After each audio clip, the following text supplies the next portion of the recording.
जय हिंद साथियों, एक बार फिर से बहुत बहुत स्वागत है आप सभी का हमारे YouTube channel competitive Satya classes में।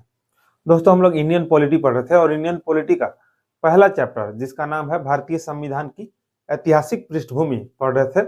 और इस चैप्टर के अंतर्गत हम लोगों ने 3 क्लास जो है कंप्लीट किया है, 3 क्लास जो है कंप्लीट कर लिया है। और आज का जो क्लास है वह इस चैप्टर का चौथा क्लास है। इस चैप्टर का जो है चौथा क्लास आज है। और आज के इस क्लास में हम लोग 1813 के चार्टर्ड एक्ट तथा 1833 के चार्टर्ड एक्ट के बारे में पढ़ेंगे। लेकिन इससे पहले अगर हम बात करें पिछले क्लास की, तो पिछले क्लास में हम लोगों ने 1784 का पिट्स इंडिया एक्ट तथा 1793 का चार्टर्ड एक्ट के बारे में पढ़ा था।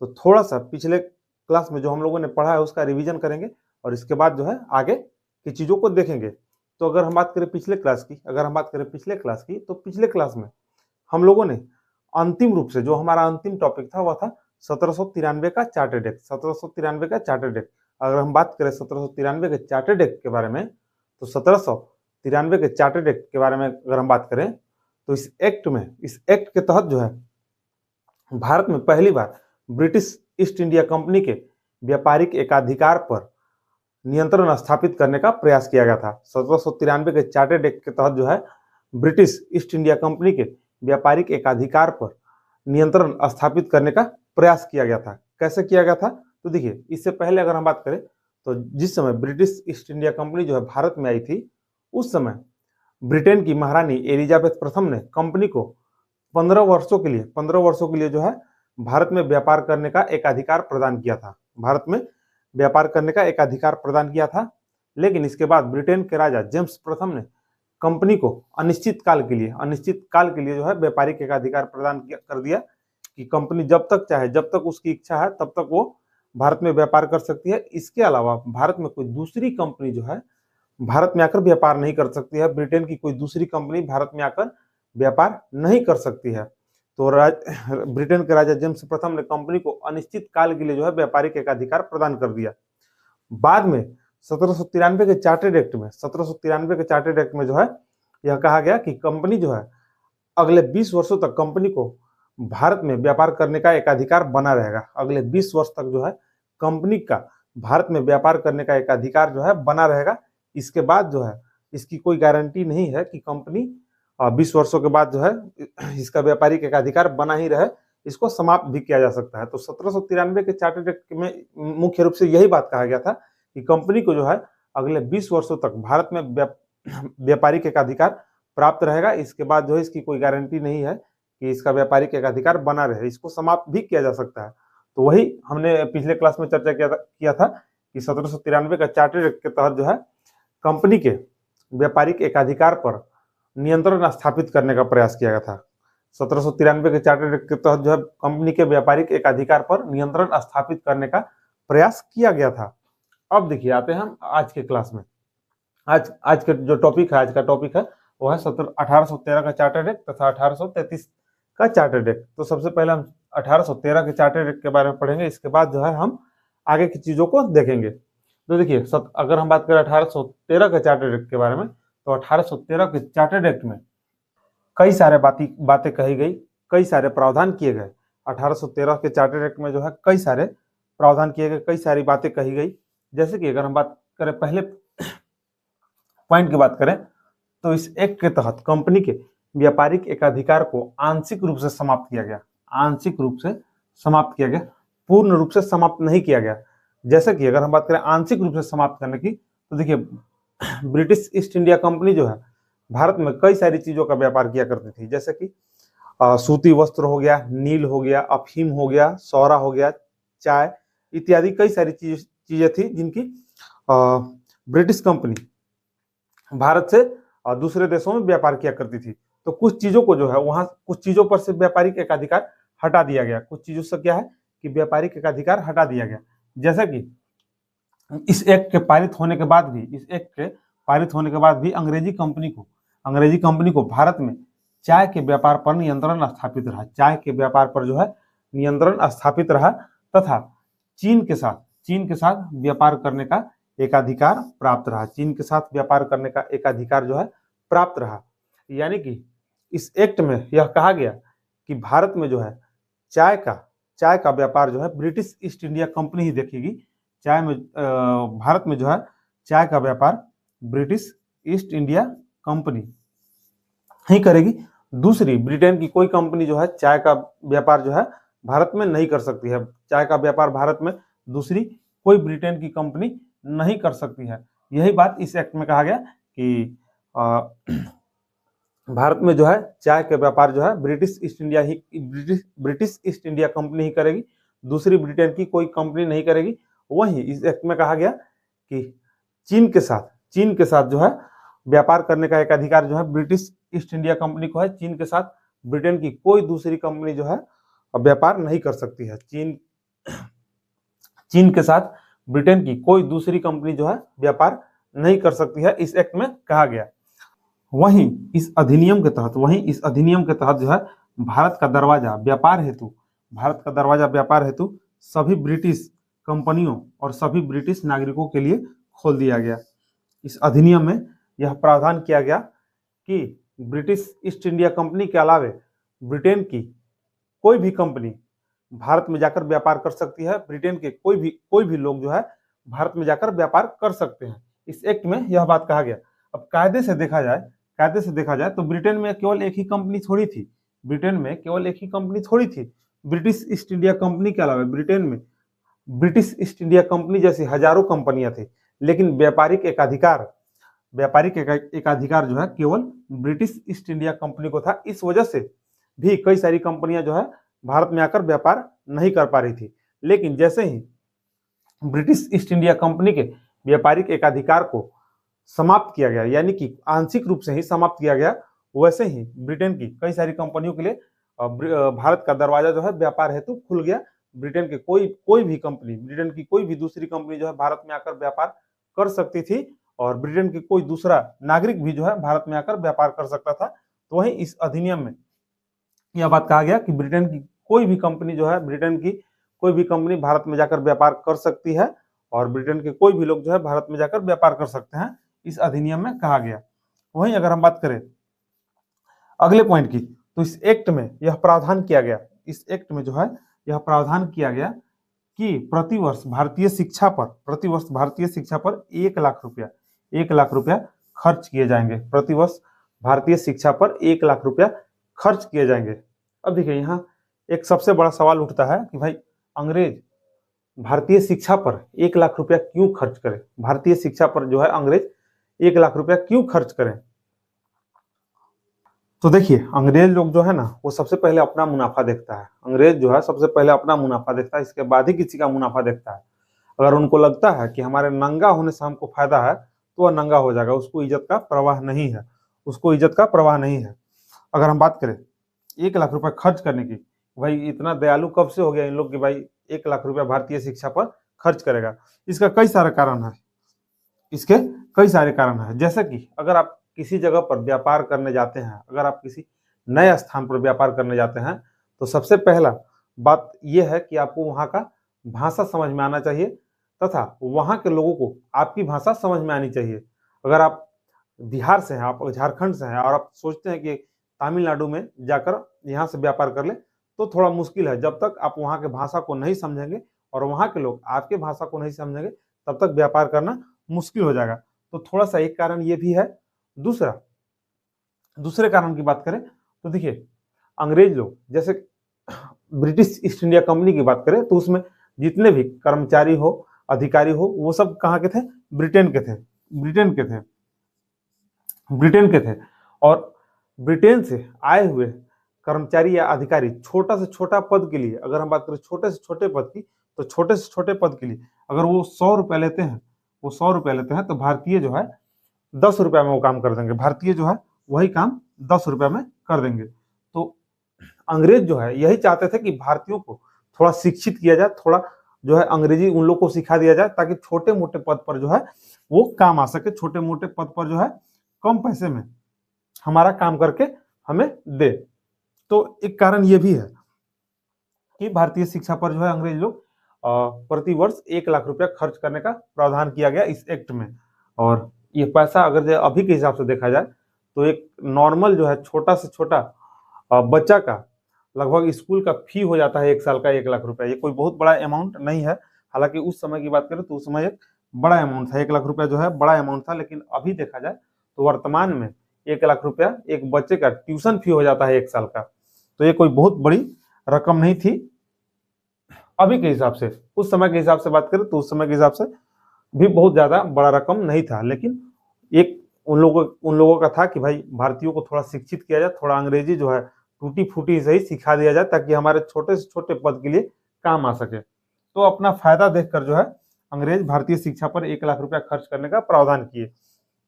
वहीं इस एक्ट के तहत जो है ईसाई मिशनरियों को भारत में ईसाई धर्म का प्रचार करने की खुली छूट प्रदान की गई। ईसाई मिशनरियों को जो है भारत में ईसाई धर्म का प्रचार प्रसार करने की खुली छूट प्रदान की गई। अगर हम बात करें ईसाई मिशनरी की, तो ईसाई मिशनरी उनको कहा जाता है जो ईसाई धर्म का प्रचार प्रसार करते हैं, जो ईसाई धर्म का जो है प्रचार प्रसार करते हैं, उनको ईसाई मिशनरी कहा जाता है। तो इस एक्ट के तहत ही जो है ईसाई मिशनरियों को ईसाई धर्म का प्रचार प्रसार करने की खुली छूट प्रदान की गई। भाई कहा गया कि जाइए आप भाई भारत में जो है ईसाई धर्म का प्रचार प्रसार कीजिए और लोगों को जो है ईसाई धर्म में परिवर्तन कराइए, ईसाई धर्म में परिवर्तन कराइए। अब मेरे जहन में एक चीज जो है समझ में नहीं आता है, मेरे जहन में एक चीज समझ में नहीं आता कि लोगों को भाई ऐसा क्या चुहचुही है कि भाई सब लोग चाहते हैं कि लोग हमारे धर्म में आ जाए, हमारे धर्म में आ जाए।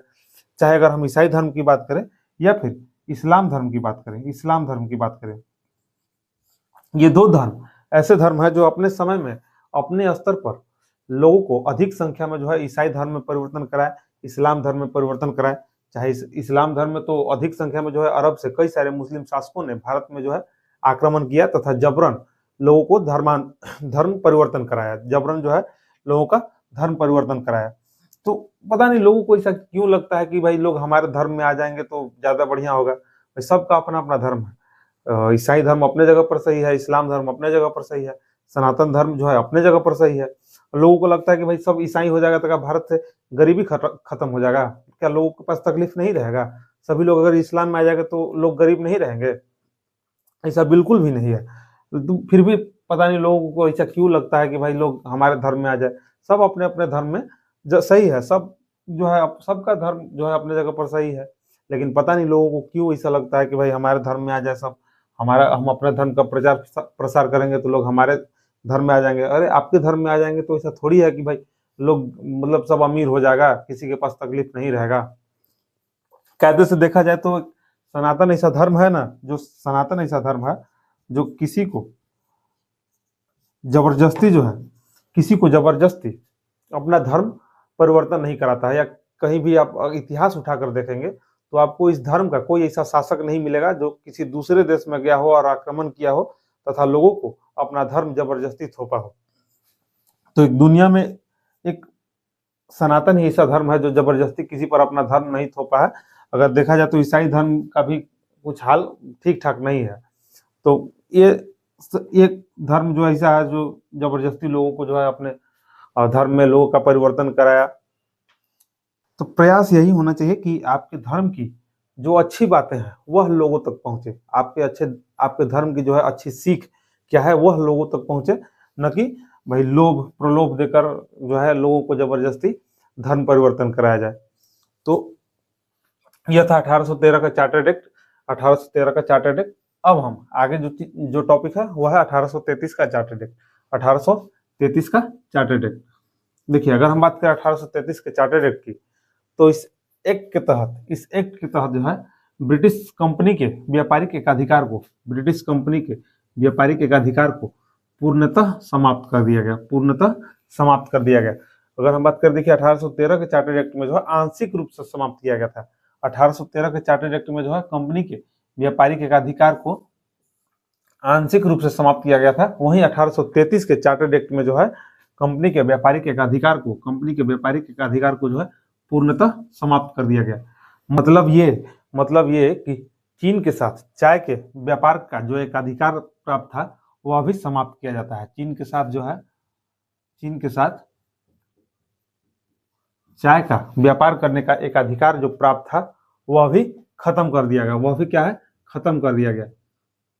जैसे कि समझिए, जैसे भारत में अगर हम बात करें भारत की, तो भारत में कई सारे टेलीकॉम सेक्टर में कई सारी कंपनियां हैं, जैसे कि जियो हो गया, एयरटेल हो गया,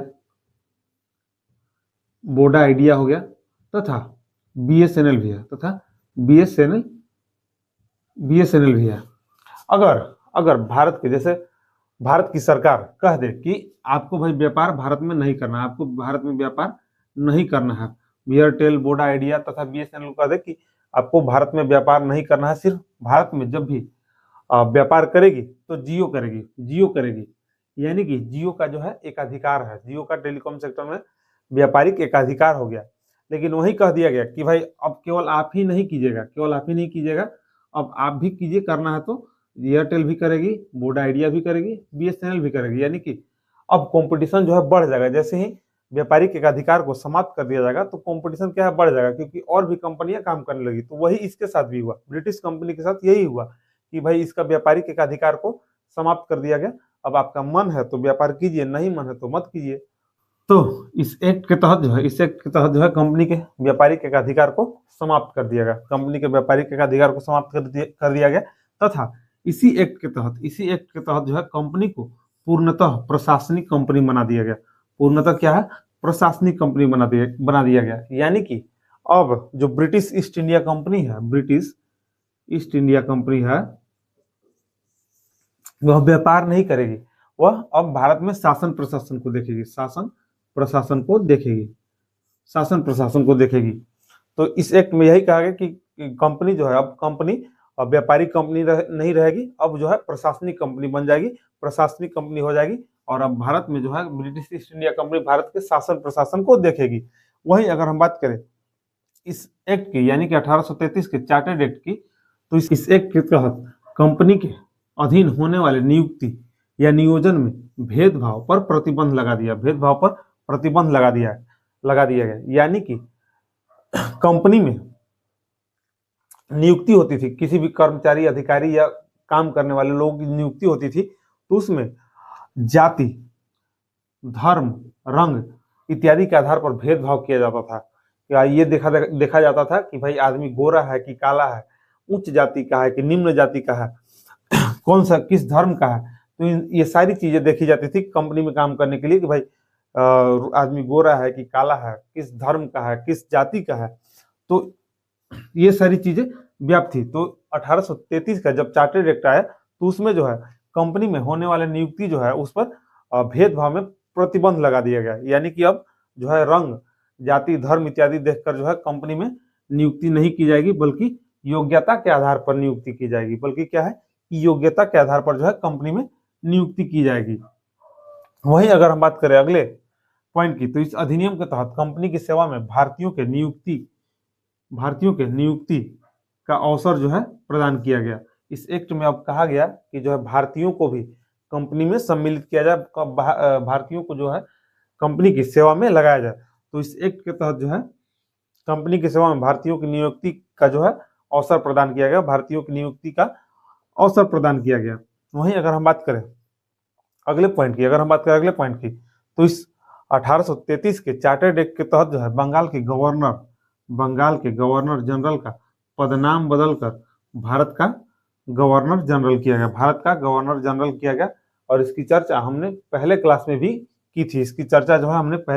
की थी कि भारत जो 1757 के प्लासी के युद्ध के बाद जो है गवर्नर का पद आया था। 1757 के प्लासी के युद्ध के बाद जो है गवर्नर का पद आया था। इसके बाद 1773 के रेगुलेटिंग एक्ट के तहत बंगाल के गवर्नर के जो है पदनाम बदलकर बंगाल का गवर्नर जनरल किया गया था। और वहीं 1833 के चार्टर्ड एक्ट के तहत जो है बंगाल के गवर्नर जनरल का पदनाम बदलकर भारत का गवर्नर जनरल किया गया। और इस एक्ट के तहत जो है भारत के प्रथम गवर्नर जनरल जो है लॉर्ड विलियम बेंटिक बने। वहीं 1773 के रेगुलेटिंग एक्ट के तहत जो है बंगाल के गवर्नर का पदनाम बदलकर बंगाल का गवर्नर जनरल किया गया था। और बंगाल का जो प्रथम गवर्नर जनरल हुए उनका नाम था वारेन हेस्टिंग और अंतिम बंगाल के अंतिम गवर्नर भी वारेन हेस्टिंग ही हुए। इस एक्ट के तहत जो है बंगाल के गवर्नर जनरल का पदनाम बदलकर भारत का गवर्नर जनरल किया गया। और इस अधिनियम के तहत ही जो है भारत के प्रथम governor general Lord William Bentinck बने।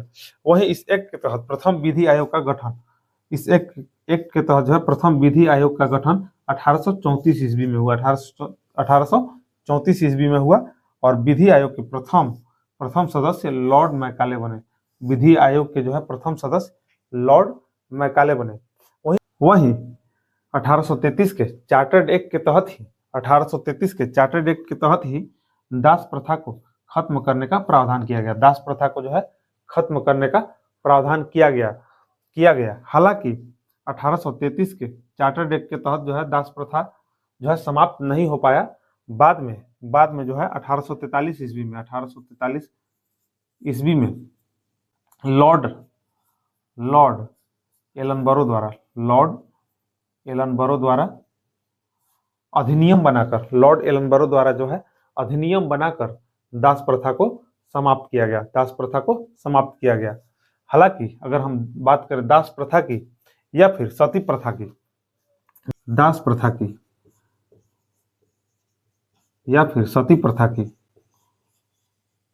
सती प्रथा की ये दो कुप्रथाएं ऐसी है जो मानव इतिहास में जो है एक काला धब्बा के तौर पर याद किया जाएगा।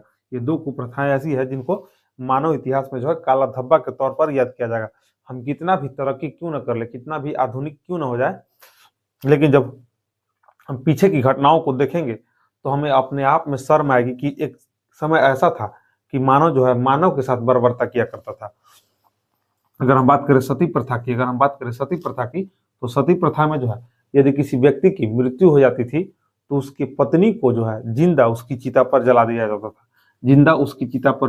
दिया जाता था। और अगर हम बात करें दास प्रथा की तो दास प्रथा में जो है इंसानों की नीलामी की जाती थी। उन्हें पशुओं के माफिक रखा जाता था। जैसे पशुओं की बात करें तो पशु को, जैसे कोई पशु है, गाय या बैल है, तो उसको आप ग्रामीण क्षेत्र में देखेंगे तो उन्हें कैसे रखा जाता है कि उनकी गर्दन में जो है मोटा सा लकड़ी बांध दिया जाता था। मोटा सा गर्दन में लकड़ी बांध दिया जाता था। वैसे ही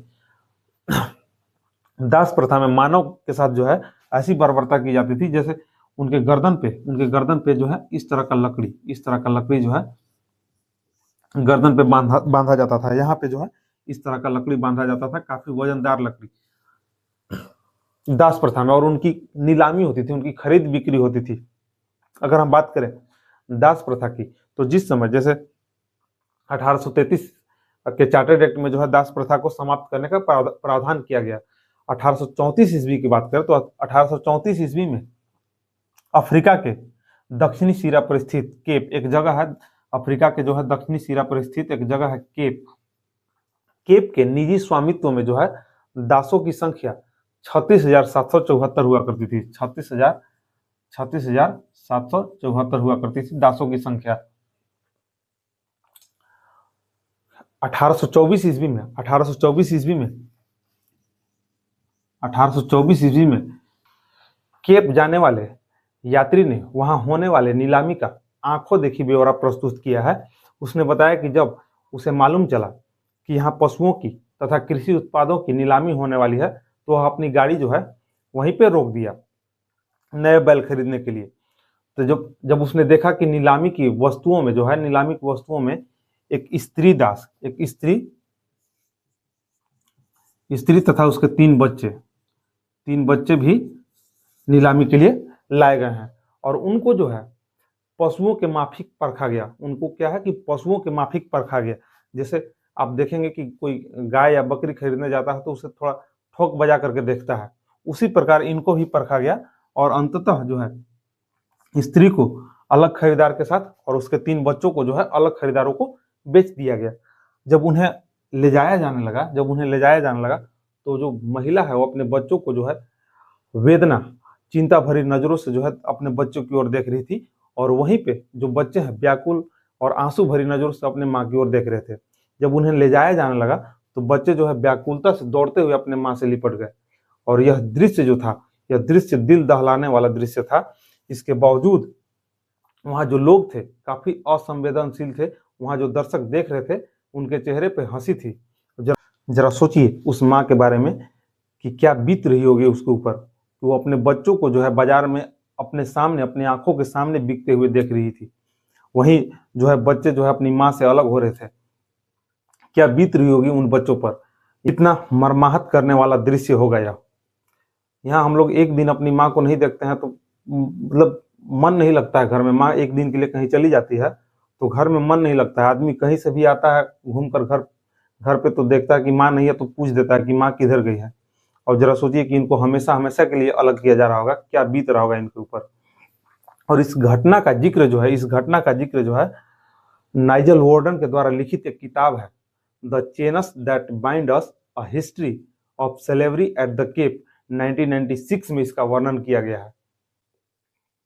तो यह था 1833 का चार्टर्ड एक्ट से संबंधित कुछ जानकारियां जिसकी हमने चर्चा की है। अब जो है इससे आगे की चर्चा जो है अगले क्लास में करेंगे।